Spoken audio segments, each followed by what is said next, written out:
Telangana PCC అధ్యక్షుడి పనితీరుపై వస్తున్న కథనాలు పూర్తి అవాస్తవమని పలువురు కాంగ్రెస్ నేతలు పేర్కొన్నారు. సమర్థంగా పనిచేస్తున్న మహేష్ కుమార్ గౌడ్ పై కొన్ని వార్తా సంస్థలు అసత్య ప్రచారం చేయడం తగదన్నారు. కాగా పీసీసీ అధ్యక్షుడు మహేష్ కుమార్ గౌడ్ మాట్లాడుతూ తాము మీడియాను సంపూర్ణంగా గౌరవిస్తామన్నారు. కార్యకర్తలు ఆందోళన చెందాల్సిన అవసరం లేదన్నారు. రాష్ట్రంలో ప్రభుత్వం చేస్తున్న సంక్షేమ అభివృద్ధిని చూసి ఓర్వలేకనే ఇలాంటి అసత్యాలు ప్రచారం చేస్తున్నారని మండిపడ్డారు.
పీసీసీ అధ్యక్షుడు మహేష్ కుమార్ గౌడ్ మాట్లాడుతూ తాము మీడియాను సంపూర్ణంగా గౌరవిస్తామన్నారు. కార్యకర్తలు ఆందోళన చెందాల్సిన అవసరం లేదన్నారు.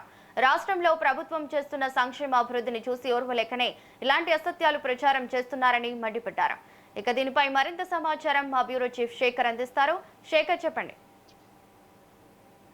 రవలి తెలంగాణ ప్రదేశ్ కాంగ్రెస్ కమిటీ అధ్యక్షుడు టీపీసీ చీఫ్ మహేష్ కుమార్ గౌడ్ మీద ఏదైతే కొన్ని ఛానళ్లలో వస్తున్న కథనాలపైన తను స్పందించడం జరిగింది. ఏదైతే వ్యక్తిగతంగా టార్గెట్ చేసి కొంతమంది కొన్ని ఛానళ్లు, కొన్ని పత్రికలు, కొన్ని ఛానళ్లు విష ప్రచారం చేస్తున్నాయి. ఎట్టి పరిస్థితుల్లో ఈ అంశాలపైన కాంగ్రెస్ కార్యకర్తలు గాని, అభిమానులు గాని ఎవరు ఆవేశపడొద్దు. కాంగ్రెస్ పార్టీ అంటేనే ప్రజాస్వామ్యంతో వెళ్లే పార్టీ. దీంతో మొత్తానికి ఎవ్వరు అభిమానులు గాని, కార్యకర్తలు గాని ఆవేశపడొద్దు. మన పనితీరుని ఛానళ్లు, మీడియా ఛానళ్లు, పత్రికలు గుర్తించవు. అభిమానులు, కార్యకర్తలు, పెద్ద ఎత్తున కాంగ్రెస్ కార్యకర్తలు మాత్రమే డిసైడ్ చేస్తారు తప్ప మీడియా ఛానళ్లు డిసైడ్ చేయవు అంటూ కొన్ని వ్యాఖ్యలు చేశారు. అంతేకాకుండా ఒక వ్యక్తిని టార్గెట్ చేస్తూ ఒక ఛానల్లో ప్రసారాల పైన తను తీవ్ర ఖండన చేశారు. మొత్తానికి ఇది అంటే ఒక విధంగా ఒక వ్యక్తిని టార్గెట్ చేస్తూ కాంగ్రెస్ పార్టీ ఎంతో అభివృద్ధి పదంలో వెళ్తున్న పరిస్థితి. తెలంగాణలో కాంగ్రెస్ పార్టీ రాష్ట్ర పగ్గాలు చేపట్టిన తర్వాత కాంగ్రెస్ పార్టీని ముందుకు తీసుకెళ్తున్న విధానం పట్ల ఓర్వలేనితనంతో కొంతమంది విష ప్రచారం చేస్తున్నారు అంటూ కూడా తను వ్యాఖ్యలు చేయడం చూసుకోవచ్చు. అంతేకాకుండా మహేష్ కుమార్ గౌడ్ తన వ్యక్తిగతంగా కూడా ఒక స్టేట్మెంట్ విడుదల చేశారు. మీడియా అన్నా, పత్రికలన్నా నాకు ఖచ్చితంగా గౌరవం ఉంది, కానీ ఒక వ్యక్తిని టార్గెట్ చేసి ఇట్లా విష ప్రచారం చేయడాన్ని లేనిపోని అసత్య ప్రచారాలు చేయడము, ఉన్నవి లేనట్టుగా కల్పించి కొన్ని ఆధారాలు, ఒక విధానపరమైన విమర్శలు, విధానపరమైన వ్యతిరేక వార్తలు రాసినా కూడా దానికి స్పందించేవాడిని. కానీ ఇట్లా పూర్తిగా అసంపూర్తి వార్తలు, ఎలాంటి సంబంధం లేని వార్తలు, నాకు ఎక్కడ సంబంధం లేని వార్తల్ని కూడా ప్రచారం చేస్తూ నా వ్యక్తిగతంగా భంగం కలిగించే విధంగా వాళ్ళు ప్రసారం చేయడం వాళ్ళ విజ్ఞతకే వదిలేస్తున్నాను. దీని పట్ల కాంగ్రెస్ శ్రేణులు గాని, కాంగ్రెస్ కార్యకర్తలు గాని ఎవరు ఆవేశపడొద్దు. ప్రతి ఒక్కరూ సమయం పాటించాలి, ఓపికతో ఉండాలి. ఎక్కడ ఛానళ్ల పైన కానీ ఇతర వాటిపైన కూడా మీరు తిరిగి దాడులు చేసే ప్రయత్నాలు, విమర్శలు చేసుడు కానీ ఇలాంటి ప్రయత్నాలు చేయొద్దు అని అభిమానులకు, కార్యకర్తలకు తను పిలుపునిచ్చారు. అంతేకాకుండా రాష్ట్ర వ్యాప్తంగా కాంగ్రెస్ పార్టీ బీసీ నాయకులు కూడా, కాంగ్రెస్ పార్టీ సీనియర్ నాయకులు వి హనుమంతరావు కూడా మాట్లాడుతూ మహేష్ కుమార్ గౌడ్ ని వ్యక్తిగతంగా టార్గెట్ చేస్తూ కొన్ని ఛానల్లో ఏదైతే ప్రసారాలు వచ్చాయో వాటిని పూర్తిగా ఖండించారు. పార్టీని ముందుకు ఎంతో చాకచక్యంగా పార్టీతో సమన్వయంతో కలుపుకొని ప్రభుత్వానికి, అటు పార్టీకి వారధిగా మహేష్ కుమార్ గౌడ్ టీపీసీసీగా పూర్తిగా తను న్యాయం చేస్తున్నారు తన పదవికి. అలాంటి వ్యక్తి పైన కొన్ని ఛానళ్లు ఇలాంటి ప్రచారానికి పూనుకోవడం పట్ల వి హనుమంతరావు కూడా చాలా తీవ్ర ఆవేదనను వ్యక్తం చేస్తూ దాన్ని ఖండించారు. ఇలాంటివి మరోసారి పునరావృతం కాకుండా చూసుకోవాలి అంటూ కూడా చెప్పారు. అంతేకాకుండా మీడియా ఏదైతే తన నిజాలను ప్రసారం చేయడంలో తప్పు లేదు, కానీ లేనిపోని వార్తల్ని, అతనికి సంబంధం లేని వార్తల్ని ఒక రాష్ట్ర అధ్యక్షుడిగా, కాంగ్రెస్ పార్టీ అధ్యక్షుడిగా ఉన్న వ్యక్తి పైన సంబంధం లేని వార్తలు ప్రసారం చేయడాన్ని తీవ్రంగా తప్పుబట్టారు. అలానే బీసీ సంఘాల నాయకులు కూడా పెద్ద ఎత్తున మహేష్ కుమార్ గౌడ్ పైన వస్తున్న వార్తలని వాళ్ళు ఖండించారు. ఈ నేపథ్యంలో అంతేకాకుండా మనం చూసుకున్నట్లయితే మహేష్ కుమార్ గౌడ్ తెలంగాణ ప్రదేశ్ కాంగ్రెస్ కమిటీ అధ్యక్షుడిగా బాధ్యతలు చేపట్టిన తర్వాత అటు కాంగ్రెస్ పార్టీ ప్రభుత్వం పార్టీకి మధ్య వారధిగా అనేక కార్యక్రమాలు చేపట్టారు. చూసుకోవచ్చు, కాంగ్రెస్ గాంధీ భవన్ లో ప్రతి బుధవారం కావచ్చు మంత్రులతో ప్రజలతో మమేకమై ముఖాముఖి కార్యక్రమాన్ని కూడా ఏర్పాటు చేశారు. తన ఆధ్వర్యంలోనే మంత్రులతో ముఖాముఖి ఏర్పాటు చేశారు. రోజు ఒక ఎమ్మెల్యే మంత్రి అక్కడ గాంధీ భవన్ లో ఉంటూ ప్రజలు నేరుగా వాళ్ళ సమస్యలు చెప్పుకోవడానికి కార్యక్రమం ఏర్పాటు చేశారు. అంతేకాకుండా తను పాదయాత్ర చేశారు. తన ఆధ్వర్యంలోనే డిసిసిల నియామకాలు జరిగాయి.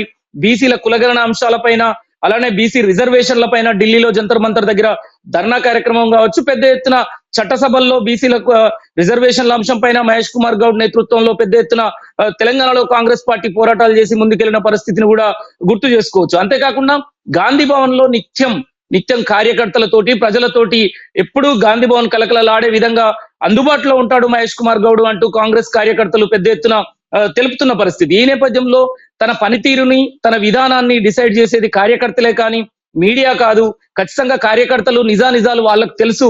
మహేష్ కుమార్ గౌడ్ ఒక పార్టీ అధ్యక్షుడిగా ఎలాంటి నిర్ణయాలు తీసుకుంటున్నారు, పార్టీని ఎలా ముందుకు తీసుకెళ్తున్నారు, ప్రభుత్వంతో పార్టీతో సమన్వయంతో వారధిగా ఎలా ముందుకు వెళ్తున్నారు, కార్యక్రమాలను ప్రభుత్వ సంక్షేమ పథకాలని ఎలా ముందుకు తీసుకెళ్తున్నారు, కాంగ్రెస్ పార్టీలో పదవుల పంపకం విషయంలో కావచ్చు, అంటే బీసీలకు సామాజిక వర్గాల విషయంలో కూడా మహేష్ కుమార్ గౌడ్ ఆచితూచి వ్యవహరిస్తూ పార్టీలో నియామకాలు డిసిసిల నియామకాలు ఈ మధ్యనే జరిగాయి. అందులో కూడా సామాజిక కోణాలను దృష్టిలో పెట్టుకొని సామాజిక వర్గాల వారీగా వాళ్లకు డిసిసిలుగా పదవులు అప్పచెప్పడమే కాకుండా కార్పొరేషన్ పదవుల విషయంలో కావచ్చు ఎప్పటికప్పుడు సీఎం రేవంత్ రెడ్డితో సమన్వయపరుచుకుంటూ ముందుకు వెళ్తూ పార్టీని ముందుకు నడిపిస్తున్న విధానం పట్ల కాంగ్రెస్ శ్రేణులు ఎంతో సంతృప్తిగా ఉన్నామని, లేనిపోని వార్తలు మిగతా వాళ్ళకి ఎవరో చెప్పినట్టుగా ప్రసారాలు చేయడాన్ని మాత్రం కాంగ్రెస్ కార్యకర్తలు జీర్ణించుకోలేకపోతున్నాము అంటూ వాళ్ళు పెద్ద ఎత్తున నిన్న తెలిపిన పరిస్థితి. ఈ నేపథ్యంలో మహేష్ కుమార్ గౌడ్ వెంటనే స్పందించి దీనిపైన ఏ కార్యకర్త ఆవేశపడొద్దు, ఏ అభిమాని ఆవేశపడొద్దు, మీడియా తన పని తాను చేసుకుని వెళ్తే బాగుండేది కానీ ఒక వ్యక్తిని టార్గెట్ చేస్తూ వెళ్ళడాన్ని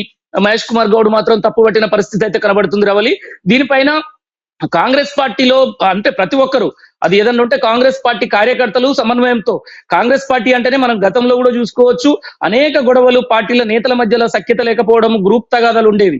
మహేష్ కుమార్ గౌడ్ నిజంగా కూడా ఒక సౌమ్యుడిగా వివాదరహితుడిగా ఎన్నో గొడవలు జరిగినా కూడా పార్టీలో ఒక క్రమశిక్షణ కమిటీ తన పని తాను చేసుకుంటూ వెళ్తుంది అంటూ ఎలాంటి వివాదాలకు చోటు లేకుండా చాలా చాకచక్యంగా ముందుకు తీసుకెళ్తున్న పరిస్థితిని కూడా చూసుకోవచ్చు. అనేక గొడవలు, పాలకుర్తి విషయం కావచ్చు, ఇంకా అనేక అంశాలు, కొండా సురేఖ అంశం కావచ్చు, ప్రతి అంశంలో మహేష్ కుమార్ గౌడ్ చాలా చాకచక్యంగా ఎలాంటి వివాదాలు లేకుండా ఇద్దరు ఎవరైతే గొడవపడ్డ నేతల మధ్య తను కూర్చొని తను ఎంటర్ అయి మాట్లాడిన పరిస్థితులు సమస్య సమసిపోయేలాగా తను వ్యవహరించిన తీరు పట్ల చాకచక్యంగా పార్టీని ముందుకు తీసుకెళ్తున్న పరిస్థితిని మాత్రం చూసుకోవచ్చు. Right, thank you Shekhar.